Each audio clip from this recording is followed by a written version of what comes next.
उत्तराखंड मुक्त विश्वविद्यालय hello Haldwani 91.2 FM radio में आप सभी श्रोतागणों का हार्दिक स्वागत है। मैं राकेश ममगाई उत्तराखंड विश्वविद्यालय के ज्योतिष विभाग से अपने सहयोगी प्रमोद जोशी जी के साथ चंद्र ग्रहण पर चर्चा करेंगे। मैं आपका स्वागत करता हूं प्रमोद जी। धन्यवाद ममगाई जी। सर, जैसे कि हमारे ये सारे श्रोतागण जानना चाहते हैं कि चंद्र ग्रहण कब लगेगा, इसका समय क्या होगा, थोड़ा आप इस पे उनकी दृष्टि डाल दीजिए इस पे। भारतीय ज्योतिष शास्त्र में ग्रहण का अपना एक विशेष महत्व है। चंद्र ग्रहण यह एक खगोलीय घटना है। यह पूर्णिमा के दिन जब सूर्य और चंद्रमा के बीच में जब पृथ्वी आ जाती है तो उसकी छाया चंद्रमा पर पड़ती है। इससे चंद्रमा का जो छाया वाला भाग है वह अंधकारमय हो जाता है, जिस स्थिति में जब हम चंद्रमा को पृथ्वी से देखते हैं तो वह भाग हमें क्या दिखाई देता है, अंधकारमय दिखाई देता है या काला दिखाई देता है। तो इसी को चंद्र ग्रहण कहा जाता है। यह इस साल का अंतिम चंद्र ग्रहण है। इससे पहले जो भी 2023 में ग्रहण लगे वह भारत में सर्वथा अदृश्य थे। एक भी चंद्र ग्रहण या सूर्य ग्रहण भारत में दिखाई नहीं दिए थे, लेकिन यह एकमात्र ग्रहण है जो भारत में दिखाई देगा। यह ग्रहण इस साल के आश्विन शुक्ल पक्ष की पूर्णिमा को 28 अक्टूबर को रहेगा। आश्विन शुक्ल पक्ष को शरद पूर्णिमा भी कहा जाता है। इस साल का यह चंद्र ग्रहण अश्विनी नक्षत्र के मेष राशि में होने से भारत में समान रूप से दिखाई देगा और साथ ही यह अन्य देशों में भी दिखाई देगा, जैसे एशिया महाद्वीप में, Australia, Europe, north America, south America के अधिकतर हिस्सों में और हिंद महासागर, पैसिफिक, अटलांटिका में भी यह दिखाई देगा। प्रमोद जी, हम एक चीज़ जानना चाहते हैं, ये चंद्रग्रहण जैसे कि भारत में भी दिखाई देगा, क्या इसका शुभाशुभ प्रभाव होगा या केवल अशुभ प्रभाव ही होगा? सर, पहले इसके समय की अगर हम बात करें तो यह कब से कब तक दिखाई देगा, तो इसकी अगर समय की बात करते हैं तो यह भारत में रात्रि 1:14 से 2:28 तक रहेगा। जी सर। लेकिन ग्रहण में जो सूतक काल भी माना जाता है, जी सर। तो वह सूतक काल हमारा रहेगा 4:14 से शाम को प्रारंभ हो जाएगा। इसका जो स्पर्श होगा वह 1:14 पर शुरू होगा और जो इस ग्रहण का मोक्ष काल होगा वह 2:28 के मध्य तक रहेगा। जी। अब सर, आपने कहा कि इसके शुभाशुभ का जो फल है अगर हम उस पर चर्चा करें, उसकी बात करें, तो हम देखते हैं कि चंद्र ग्रहण हो चाहे सूर्य ग्रहण हो, कोई भी ग्रहण हो अलग अलग मासों में, या सूर्य ग्रहण जैसे अमावस्या के दिन, चंद्र ग्रहण चाहे पूर्णिमा के दिन अलग अलग मासों में लगता है। लेकिन इस बार का जो चंद्र ग्रहण है वह आश्विन मास की शुक्ल पक्ष की पूर्णिमा तिथि को लग रहा है। आश्विन मास में जो भी चंद्र ग्रहण होता है तो वह चंद्र ग्रहण शुभ फलप्रद होता है। विशेषकर शुभ फलप्रद होता है।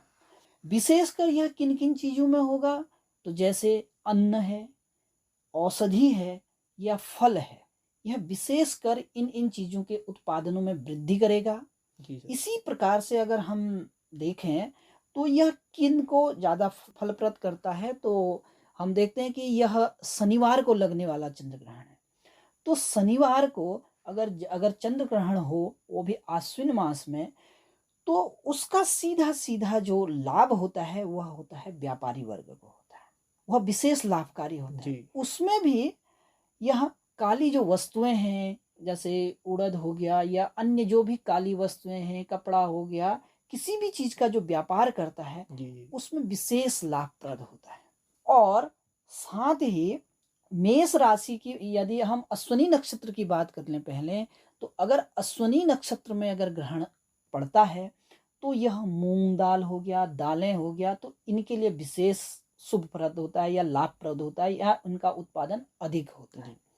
और अगर राशि के अनुसार बात करें हम, तो मेष राशि में अगर चंद्र ग्रहण होने से दक्षिण पश्चिम के राज्यों में क्या होगा, थोड़ा आपसी तनाव, आपसी मतभेद या टकराव की स्थिति बन सकती है। वहां के लोगों में भय की स्थिति बनी रह सकती है, या अपराध की अधिकता इन राज्यों में बढ़ सकती है। जी सर। तो इस प्रकार का जो ये वर्ष जो चंद्र ग्रहण का काल है, और अगर मास के अनुसार, वार के अनुसार, नक्षत्र के अनुसार, राशि के अनुसार देखें, ये मैंने आपको बताया। जी सर। सर जैसे ये है कि मेष राशि जैसे हैं कि ये सभी पर एक जैसा प्रभाव करे, सब राशियों पर, या अलग अलग प्रभाव करेगा? अगर देखें हम ग्रहण की बात करते हैं तो 12 राशियां हैं, 27 नक्षत्र हैं, तो उन्हीं 27 नक्षत्रों से मिलकर हमारी राशियों का निर्माण होता है। जी तो सर। 12 राशियों में जब अलग अलग स्थिति बनती है, तो लेकिन ग्रहण 12 राशियों के लिए सबके लिए अलग अलग फलदायी होता है। हो जी सकता है सर। किसी के लिए बहुत शुभ फल हो, जी सर। किसी के लिए मध्यम हो, किसी के लिए बहुत कष्टकारी हो। तो इस प्रकार की अलग अलग रूप में अलग अलग शुभाशुभ फल उसका व्याप्त होता है। तो मैं आपको बताता हूँ कि जैसे मेष राशि है, जिन जातकों की भी यदि अगर मेष राशि है, जी सर। तो उनके लिए यह ग्रहण काल क्या है, या ग्रहण जो है चंद्र ग्रहण है, उसका फल थोड़ा कष्टकारी, शारीरिक रूप से कष्ट उनको हो सकता है, उनके व्यवहार में आक्रामकता बढ़ सकती है, या आपसी जो पारिवारिक है उनमें कुछ तनाव की स्थिति बन सकती है। तो ये मेष राशि के लिए थोड़ा सा कष्टकारी समय है। उसके बाद इसी तरह हम वृष राशि की अगर बात करते हैं, नंबर 2 राशि, जी सर। तो कार्य क्षेत्र में कुछ बाधाओं का सामना करना पड़ सकता है, जी सर। या उनके खर्चों में वृद्धि हो सकती है, या उनके जमा पूंजी जो उन्हें जमा पूंजी कर रखी है उसका व्यय अधिक हो सकता है। जी। तो यह ग्रहण उनके लिए भी थोड़ा सा कष्टकारी या रहने के संकेत है। इसी प्रकार से यदि मिथुन राशि की बात करते हैं, तो मिथुन राशि के लिए यह ग्रहण का जो फल है वो बहुत ही शुभ फल प्राप्त है। इसमें मिथुन राशि वाले जातकों के लिए रुके हुए कार्यों में सफलता, जी। कोई नए कार्य का क्रियान्वयन, या पुराने कार्य जो अभी तक रुके हुए थे, जिन पर कार्य नहीं हो पा रहा था, आगे नहीं बढ़ पा रहे थे, जी। वह आगे की ओर अग्रसर होंगे, कार्य की सिद्धि होगी, और धन का लाभ होने का भी इसमें बहुत शुभ है। इसी प्रकार से हम आगे कर्क राशि की बात करते हैं, तो कर्क राशि वालों के लिए भी यह ग्रहण जो है चंद्र ग्रहण शुभ फलप्रद है। जी। जैसे कर्क राशि वाले जातकों के लिए सरकारी योजनाओं का लाभ प्राप्त हो सकता है, या उसमें अगर वह कहीं अपना इन्वेस्ट करना चाह रहे हैं सरकारी कार्यों के में, या कोई ठेका या कोई इस प्रकार के जो कार्य करते हैं, तो उनके लिए यह समय बहुत अच्छा है। पद प्रतिष्ठा भी उनको प्राप्त होगी, जी। मान सम्मान ख्याति भी प्राप्त रहेगी। इसी प्रकार से अगर हम देखें आगे की राशि सिंह राशि की अगर हम बात करते हैं, जी सर। तो सिंह राशि में के लिए यह ग्रहण थोड़ा कष्टकारी ही माना जा सकता है, क्योंकि शत्रु पक्ष हावी रहेगा, जी सर। बनते कार्यों में बाधाएं आएंगी, धन का व्यय होगा, या आकस्मिक परेशानियों का सामना उनको करना पड़ सकता है। इसी प्रकार से कन्या राशि की यदि हम बात करते हैं, तो कन्या राशि वालों के लिए यह जो ग्रहण है यह मिला जुला हुआ है। जी सर। इनके वैवाहिक जीवन में आपसी सामंजस्य इनको बनाए रखने की आवश्यकता है। जल्दबाजी में कोई फैसला न लें, जी सर। लेकिन लाभ के संकेत होने की भी संभावनाएं इसमें कन्या राशि वालों के लिए बनी हुई है। इसी प्रकार से हम आगे की जो तुला राशि वाले जातकों के लिए भी कार्य क्षेत्र में उनकी अस्त व्यस्तता अधिक रहेगी। कोई आकस्मिक अचानक से उन पर कोई और कार्य का बोझ बढ़ सकता जी है, सर। या अपने ऑफिस या अपने साथ वालों के साथ कुछ मतभेद की स्थिति जी। बन सकती है। उसी प्रकार से यदि हम वृश्चिक राशि की अगर बात करते हैं, 8वीं राशि, तो उनके लिए भी यह ग्रहण शुभ फल प्रदान करने वाला रहेगा। कार्य की सिद्धि रहेगी, धन का लाभ रहेगा, विवादों में सफलता रहेगी। यदि कोई मुकदमा या जिनका मुकदमा चल रहा है, तो उनके लिए भी यह ग्रहण क्या है विशेष शुभ फलप्रद है। जी। उसमें इनको सफलता प्राप्त हो सकती है।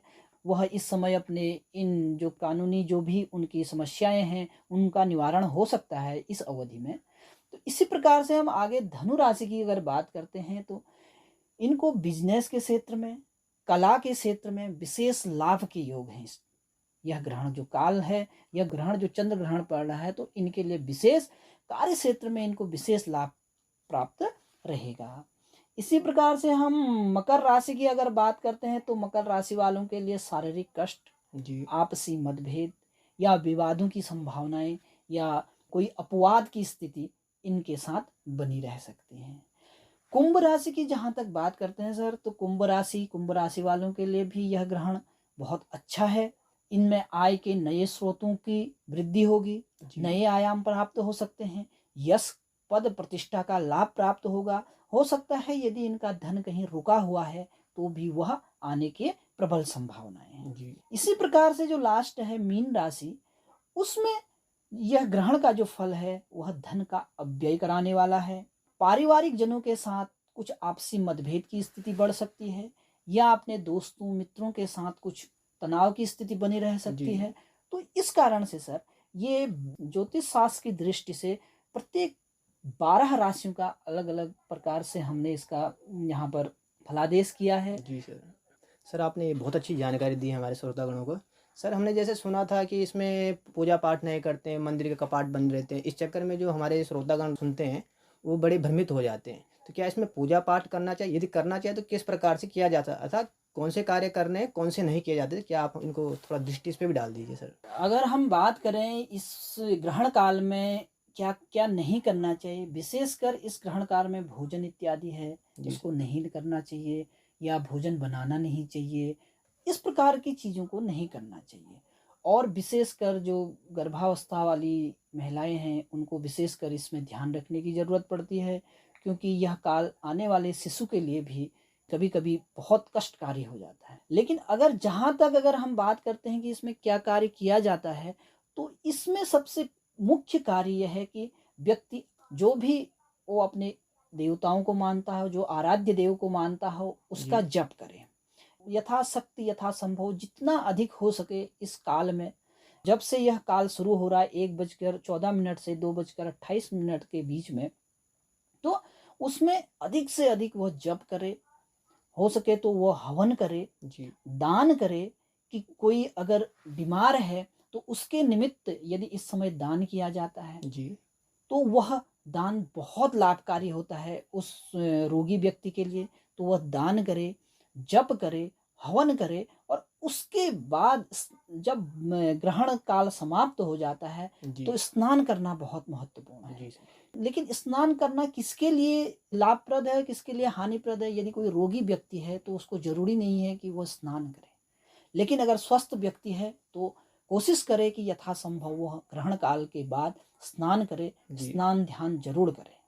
इस समय किया हुआ जो भी जप है, जो भी दान है, जो भी आपके द्वारा क्रिया की गई हवन है इत्यादि कार्य हैं, तो यह क्या होता है इस काल में अत्यधिक शुभ फल प्राप्त होते हैं, 100 गुना अधिक फल देते हैं। जैसे हम नित्य नैमित्तिक कोई यदि हम जप करते हैं जी। या पूजा करते हैं तो उसका 100 गुना अधिक फल ग्रहण काल में जो हम जप करते हैं अपना और हवन करते हैं तो उसका बहुत फल प्राप्त होता है, जी। 100 गुना फल प्राप्त होता है।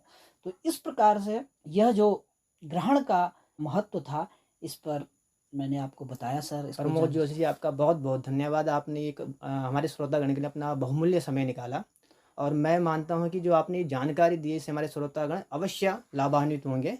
आपके इसके लिए बहुत बहुत धन्यवाद। जी सर, मैं आपका बहुत बहुत धन्यवाद करता हूँ सर।